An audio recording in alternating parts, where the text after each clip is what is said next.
ఈ పచ్చడి పగలకి ఎంత బాగుంటుందో రాత్రికి అంత బాగుంటుంది. కాబట్టి పగలకి రాత్రి చేసుకుంటే మంచిది. మన్నాడు కావాలంటే ఇది చేసుకుని ఫ్రిడ్జ్లో పడేయడం. అంటే ఈసారి పనసపొట్టు కూర వండినప్పుడల్లా కొంచెం ఇది ట్రై చేస్తాను. అది పక్కన పెట్టుకోవచ్చు. చెట్టే ఉంది ఇక్కడ, బ్రహ్మాండంగా ఉంది. కాయరే ఉంది, పనసాకు జారాడేయచ్చు. చెప్పారు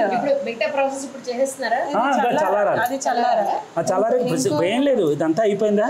ఇప్పుడు ఈ ముద్ద పిండేసేసి అట్టే పెట్టానా, అది చల్లారి చిల్లుల వేసంలో పడేసి చల్లారిపోయింది. ఇలా పీసి పక్కన వేసి ఈ గుండ కొట్టేసుకున్నాం కదా, ఇది కలిపేసేసి ఇది కలిపేసి ఒక చుక్క నూనె చుక్క వేసుకుని చింతపండు పులుసు, బెల్లం, పెసర, ఉప్పు, పసుపు అయిపోయింది.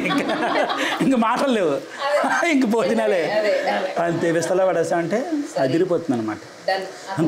ఇంకోటి చెప్పనా మీకు సామెత మళ్ళం అనమాట. పనసకాయ దొరికినప్పుడు పిలిచి తద్దినం పెట్టమన్నారు. లేదు నిజం, ఎందుకంటే శుభాశుభాలకి ఇది ఉండాలి. ఒకవేళ పనసకాయ దొరకలేదు ఒక మాట వరుసకి, పనసాకైనా ఆ పదార్థంలో పడాలి. పనస అనే సంబంధం కలగాలి అక్కడ. ఇక్కడ మనకి ఏంటంటే ఇది ఒకటి ఉంటుంది. మా ఇక్కడ సైడ్ ఏంటంటే అదేంటది బలస్కూర పచ్చడి. బలస్కూర పనసకాయ కంపల్సరీ ఉండాలి, తద్దిన ఉండదు. అవి రెండు కంపల్సరీ ఉండాలి.